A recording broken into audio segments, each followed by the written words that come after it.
필요한 건강 이슈들 메디인에서 살펴봅니다. 쿠키뉴스 유수인 기자와 함께하겠습니다. 안녕하세요. 안녕하세요. 자, 오늘 어떤 주제 준비되어 있습니까? 우리나라 국민건강보험법에 따라 고혈압, 당뇨병 등 생활습관과 관련된 질환을 조기 발견하기 위한 목적으로 시행하는 것이 바로 이 국가건강검진이죠. 그런데 지난해 말 발표한 통계에 따르면 국가건강검진에서 국민 2명 중 1명은 질환이 있거나 의심된다는 판정을 받은 것으로 나타났는데요. 그중에서도 대사증후군의 위험도가 높아서 각별한 주의가 필요하다고 합니다. 오늘 이 시간에서는 대사증후군의 원인과 그런 예방 방법은 무엇인지 알아보겠습니다. 네. 자, 질병의 조기 발견과 또 치료를 위해서 가장 중요한 게 건강검진인데요. 복잡한 건강검진표에서 꼭 알아야 할 3가지 수치가 있습니다. 바로 혈압, 혈당, 콜레스테롤인데요. 자, 이 수치가 높으면 의심해 봐야 할 질환이 바로 대사증후군이라고 하죠. 잘못된 생활 습관에서 비롯되는 대사증후군. 해마다 발병률이 높아지고 있다고 하는데요. 그 이유 들여다보고요. 그리고 위험 요인들로는 어떤 것들이 있는지 좀 자세히 알아가는 시간 갖도록 하겠습니다. 자, 먼저 우리 국민들이 대사증후군을 얼마나 앓고 있는지 정확한 통계부터 좀 보도록 하죠. 지난해 12월에 발표된 국가건강검진 통계, 어떤 내용들이 좀 담겨져 있습니까? 건강보험공단이 지난달에 발표한 2019년 건강검진 통계 연보에 따르면 2019년 일반 건강검진 수검률은 74.1%였습니다. 일반 건강검진의 종합판정 비율을 보면요. 정상 A군은 12.4%에 불과했고요. 건강 이상은 없지만 식생활 습관이나 환경 개선 등 자기관리와 그런 예방조치가 필요한 정상 B군은 31.7%에 이제 달했고, 그다음에 질환 의심자는 32.2%, 유질환자는 23.8%의 분포를 보였습니다. 그러니까 건강검진을 받고 정상 판정을 받은 사람의 비율이 12.4%입니다. 여기에 예방조치 정도로만 필요한 그런 정상 B군이 31.7%, 합하면 44.1%인 거예요. 그러니까 한마디로 건강 상태가 정상에 속하는 수검자가 지금 절반에도 미치지 못하는 거네요. 네, 그 20대는 정상 판정 비율이 75.1%로 나타났는데 80대 이상은 질환을 가지고 있는 이런 유질환자가 67.2%를 차지해 연령이 좀 높아질수록 정상 판정이 줄고 질환 의심 판정이나 유질환자 비율이 급격히 증가하는 양상을 보였습니다. 그러니까 고령 수검자가 늘어났기 때문에 뭐 유질환자나 질환 의심자의 어떤 비율이 아무래도 좀 높아졌다라고 볼 수가 있는데, 그런데 이번 수검 인원의 대다수에서 공통적으로 발견된 질환 중에 하나가 대사증후군이라고 하는데요. 이게 어느 정도나 되는 거예요? 수검 인원의 19.2%는 대사증후군인 것으로 나타났고, 네. 68.3%는 위험 요인을 1개 이상 보유하고 있는 것으로 나타났습니다. 이게 사실은 당뇨라든지 심장 문제처럼 이렇게 위험성을 높이는 요소들 몇 가지를 가지고 있어야 대사증후군으로 진단을 받을 수가 있는 건데, 근데 이제 대사증후군이라고 진단을 받을 정도까지는 아니지만 그 위험 요소를 1개 이상 가지고 있는 분들도 상당히 많다라는 건데요. 사실은 이런 내용도 좀 더 자세하게 살펴보려면 대사증후군이 어떤 질환인지부터 좀 더 알아보고 가야 될 것 같아요. 이 대사증후군이란 그런 여러 가지 신진대사와 관련한 질환이 함께 동반된다는 의미에서 만들어진 용어인데요. 네. 고중성 지방혈증, 낮은 고밀도 콜레스테롤, 고혈압, 당뇨병을 비롯한 이런 당대사 이상 등 각종 성인병이 복부 비만과 함께 동시다발적으로 나타나는 상태를 말합니다. 근데 언제부턴가 이 대사증후군이라는 병명을 너무나 자주 사용을 하는 것 같은데, 사실 예전에는 이렇게 흔하게 사용하지 않았던 것 같거든요. 근데 언제부터 왜 이렇게 널리 쓰이게 됐는지도 사실은 좀 궁금한데요. 대사증후군은 심혈관 질환을 일으키는 여러 가지 위험 인자들이 한 개인에서 같이 존재하는 경우가 많고, 임상적으로 심혈관 질환의 발생을 실질적으로 증가시킬 수 있다고 발표된 이후 널리 알려지게 됐습니다. 대사증후군과 관련된 질환들, 그러니까 당뇨병, 고혈압, 고지혈증 등이 풍요로운 사회를 사는 이제 중노년층에서 흔히 발생하는 질환군이기 때문에 최근 의학계에서 좀 흔히 사용하는 용어가 됐습니다. 네. 그러면 사실은 우리가 중년 이후 혹은 노인에게서 많이 발병하는 질환을 성인병이라고 얘기를 하는데 그렇다면 대사증후군은 성인병의 일종입니까? 아니면 성인병을 일으키는 원인에 해당이 됩니까? 흔히 말하는 성인병들이 모여있는 상태라고 생각하시면 될 것 같습니다. 네. 각 질환으로 진단받지 않은 상태라도 시간이 경과하면서 점점 이제 진행되고 당뇨병, 고혈압, 고지혈증 등으로 진단될 가능성이 높기 때문에 뭐 성인병의 원인이라고 생각할 수도 있겠습니다. 네. 성인병의 집합체이면서 성인병의 원인에 해당되는 게 대사증후군이다. 정도로 정리를 할 수가 있을 것 같은데, 근데 사실은 성인병만 일으키는 게 아니고요. 대사증후군이 각종 질병의 원인이 되는 만큼 좀 더 자세하게 들여다볼 필요가 있을 것 같은데요. 대사증후군 위험 요인을 진단하는 기준부터 좀 짚고 가겠습니다. 어떤 경우에 대사증후군으로 진단을 하게 됩니까? 복부 비만, 그리고 높은 혈압, 높은 혈당, 낮은 HDL 콜레스테롤 등이 이제 대사증후군으로 진단하는 위험 요인인데요. 네. 그 기준에 대해 좀 말씀드리면 허리둘레가 남자는 90cm 이상, 여자는 85cm 이상, 수축기 혈압이 130 이상, 그다음에 이완기 혈압이 85 이상, 공복 혈당이 100 이상, 중성 지방이 150 이상, HDL 그러니까 좋은 콜레스테롤 수치가 남자는 40 미만, 여자는 50 미만. 이 5가지 대사 이상 가운데 3가지 이상이 해당될 때 이제 대사증후군이라고 할 수 있습니다. 그러니까 기준이 되는 대상이 5가지 정도가 있군요. 뭐 혈압, 혈당, 콜레스테롤, 뭐 허리둥대 등등등 그 5가지 기준 중에서 3가지 이상이 해당이 될 때 대사증후군이라고 진단이 내려지는데, 근데 이 전 단계도 있다고 하더라고요. 그 전 단계 기준은 어떻게 됩니까? 예, 당뇨병 전 단계와 고혈압 전 단계가 있습니다. 네. 그 당뇨병 전 단계에는 다시 공복 혈당 장애와 내당능 장애로 구분할 수 있는데요. 그 공복 혈당 장애는 공복 혈당이 100에서 125 사이로 정상보다 높지만 당뇨병은 아닌 경우입니다. 내당능 장애는 식후 혈당이 140에서 199 사이일 때를 말합니다. 2, 3개월 사이의 평균 혈당 수치를 알려주는 당화혈색소 검사를 기준으로 할 때는 5.7에서 6.4% 범위에 드는 경우를 해당합니다. 또 고혈압 전 단계는 혈압이 정상과 고혈압의 중간 단계로 수축기 혈압이 130에서 139, 이완기 혈압이 80에서 89 사이일 때를 말합니다.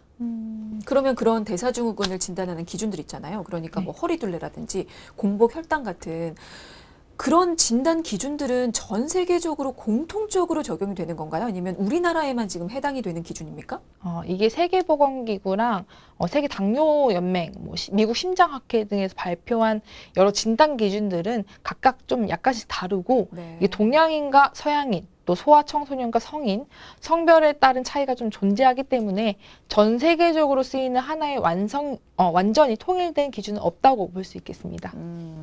자, 그리고 앞서서 5가지 기준 중에서 3가지 이상 해당이 되면 대사증후군이라고 진단이 내려진다라고 말씀을 드렸는데 그 5가지 기준 중에서도 특히나 뭐 혈압이 높거나 허리둘레가 넓은 분들이 상대적으로 더 많이 분포하잖아요. 그러면 아무래도 고혈압이나 비만으로 진단을 받은 분들이 대사증후군 진단받을 확률이 좀 더 높아지지 않을까 뭐 그런 생각도 드는데요. 어떻습니까? 네, 그 대사증후군 5개의 진단 카테고리 가운데 고혈압과 복부 비만이 있다면 이미 2개의 위험 요인을 가진 것이기 때문에 사실상의 대사증후군 환자라고 볼 수 있을 정도로 진단 확률은 올라갑니다. 네, 그렇군요. 자, 그리고 앞서서 이번 조사에서 지금 건강검진 수검 인원 68.3%는 대사증후군의 위험 요인 1개 이상을 보유하고 있다라고 앞서서 설명을 좀 드렸는데, 그러면 고혈압이라든지 복부 비만을 보유한 비중이 좀 더 높지 않을까라는 생각도 드는데 이 위험 요인 항목별로는 어떻게 나왔는지도 좀 볼까요? 예, 위험 요인 5개 항목 진단 기준별로는 복부 비만에 속하는 비율이 24.8%, 높은 혈압은 43.6%, 높은 혈당은 39.8%, 높은 중성 지방 혈증은 15.9%, 낮은 HDL 콜레스테롤 혈증은 13.1%로 각각 나타났습니다. 낮은 HDL 콜레스테롤을 제외한 4개 항목에서 남성이 여성보다 좀 높았고 연령이 높을수록 위험 요인 비율이 높았습니다. 50대 이하에서는 남성이 여성보다 높은 대사증후군 비율을 보였지만 60대 이상에서는 여성이 남성보다 좀 높은 비율을 보였습니다. 네. 이렇게 높은 그 위험 요인들이 생기는 데는 사실 여러 가지 원인들이 또 작용을 할 텐데 대표적으로 어떤 것들이 있을 수 있을까요? 대사증후군의 주요 발생 기전은 인슐린 저항성으로 생각되고 있습니다. 그 혈액 속의 혈당이 세포 속으로 들어가기 위해서는 이제 인슐린이 필요한데 다양한 이유로 인슐린이 효율적으로 작동하지 못해 저항성이 생긴 상태가 되면 혈당이 올라가고 이로 인해서 다양한 대사에 문제가 발생하게 됩니다. 복부 비만, 흡연, 운동 부족, 과음, 과식, 스트레스, 유전적 요인 등이 복합적으로 인슐린 저항성에 영향을 미치게 됩니다. 네. 사실은요, 이 대사증후군이 우리가 너무나 쉽게 생각한 작은 습관들이 모여서 만들어지는 질병이기 때문에 우리 일상생활과 상당히 밀접한 관계가 있다라고 말씀을 드릴 수가 있는데요. 대표적인 게 지금 흡연이 그러하죠? 예, 실제로 흡연은 성인병의 뿌리인 대사증후군 위험을 2배나 높이는 것으로 알려져 있습니다. 네. 흡연이 체내에 만성적인 염증을 일으키고 인슐린 저항성을 증가시키기 때문인데요. 그 흡연자들이 건강에 좋지 않은 생활 습관을 더 많이 갖고 있는 것도 어느 정도 영향을 미친다고 볼 수 있겠습니다. 담배를 피면서 음주를 많이 하고 활동량이 적으면 혈관에 좋지 않은 영향을 줘서 당연히 이제 대사증후군 발생 위험이 좀 높아집니다. 네. 그러면 대사증후군 관리를 위해서는 금연이 정말 필수이겠다라는 생각이 드는데 흡연율에 관한 조사 역시 이번에 이루어졌다고요? 예, 그 이번 조사의 문진 결과 전체 흡연율은 20.2%였고 남성이 35.3%, 여성이 3.7%였습니다. 전체 남성 흡연율은 지난 이제 2015년 1월 담배값 인상 이후에 꾸준히 감소세를 이어가고 있지만 40대 남성의 경우에는 흡연율이 43.7%로 가장 높았습니다. 네, 지금 흡연율이 전체적으로는 감소세를 보이고 있기는 하지만 대사증후군 발생 위험이 높은 나이대가 또 40대 이후잖아요. 근데 그 40대에서 흡연율이 가장 높게 나타나고 있다는 점이 우려가 되는 부분입니다. 근데 이제 흡연만큼이나 또 위험한 요인이 바로 비만이 있는데요. 이번에 수검 대상자들의 비만율 어느 정도로 조사가 지금 됐습니까? 비만도를 평가할 때 흔히 키와 몸무게를 이용해서 비만의 정도를 추정하는 그런 체질량 지수가 있는데요. 그 비만의 기준이 되는 평균 체질량 지수, 그러니까 이 BMI 25 이상의 비율은 2014년 32.8%에서 2019년 36.2%로 증가했습니다. 남성은 30대가 49.5%로 가장 높고 여성은 70대가 40.9%로 가장 높았습니다. 또 고도비만으로 여겨지는 그 BMI 30 이상도 남성이 6.6%로 여성 4.7%보다 좀 높은 것으로 조사됐습니다. 전체 비만율은 2014년 32.8%, 2015년 34.1%, 2016년 34.9%, 2017년 36.9%, 2018년 38.2%로 꾸준히 좀 증가해 왔습니다. 네. 근데 이 비만 중에서도 복부 비만이 더 위험하다고 우리 알려져 있잖아요. 그렇기 때문에 이 복부 비만과 대사증후군과의 연관성도 좀 살펴보고 싶은데요. 대사증후군 진단 기준에도 그 허리둘레가 있듯이 복부 비만이라면 아무래도 이 대사증후군으로 진단받을 확률이 좀 더 높아지는지도 좀 궁금한데요. 어떻습니까? 예, 그렇죠. 그 복부 비만은 대사증후군의 시작점이라고 할 수 있겠습니다. 그렇군요. 네, 그 복부 비만을 일으키는 내장 지방은 대사증후군의 근원이라고 할 수 있는 인슐린 저항성을 유발합니다. 대사증후군을 막기 위해서는 가장 먼저 복부 비만부터 해결해야 합니다. 알겠습니다. 자, 허리둘레를 1cm만 줄여도 수명이 더 늘어난다라는 말이 있듯이 복부 비만이 대사증후군의 시작점이라고 합니다. 꼭 기억을 해 두셔야 될 것 같고, 그리고 보통 비만한 경우에 지방간이 있다고 하는데요. 대사증후군과 지방간도 연관성이 있을까요? 그 복부 비만은 복부에 지방이 많은 상태이고 과도한 지방이 간에 축적되면 지방간이 되는데 이 지방간 상태에서의 간은 중성지방을 많이 만들고 이 때문에 혈중 중성지방이 높아지게 됩니다. 또 중성지방이 올라갈수록 HDL은 분해돼서 낮아지게 됩니다. 복부 비만, 지방간, 대사증후군으로 연결되는 이 관계성을 좀 확인할 수 있죠. 그러면 지방간이 있는 경우에는 대사증후군의 그 위험성이 얼마나 더 높아지는 겁니까? 국내 한 연구 결과에 따르면 지방간이 있는 사람은 그렇지 않은 사람보다 대사증후군의 위험도가 3.31배 정도 상승한다고 합니다. 그렇군요. 사실 대사증후군 그 진단 기준에 지방간 수치 뭐 이런 건 없기 때문에 연관성이 없지 않을까 그런 생각을 했는데 그게 아니었네요. 알겠습니다. 자, 그리고 그 밖에 우리가 또 알아둬야 할 대사증후군의 위험 요소 어떤 게 더 있을까요?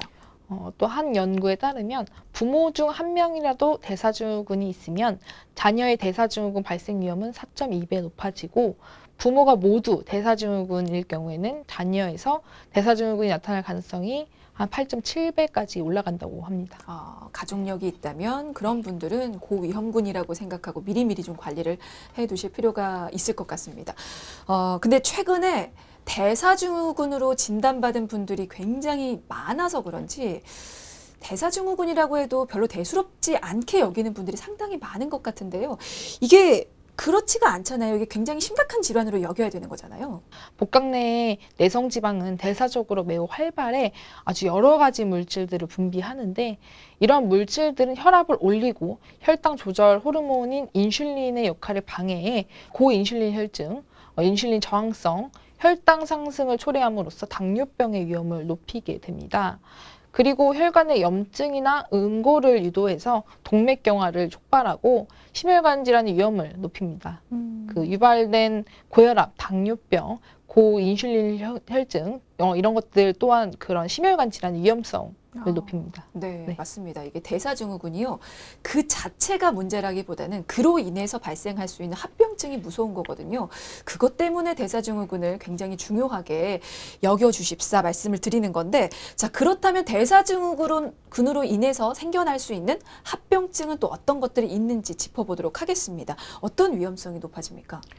대사증후군이 있으면 대사증후군이 없는 사람에 비해서 심혈관 질환의 발생 위험이 한 2배 이상 높고 당뇨병 발생의 위험도 4에서 6배 정도 높다고 합니다. 그리고 그 대사증후군이 있으면 유방암, 대장암 등의 암 발생 위험도 높아지게 됩니다.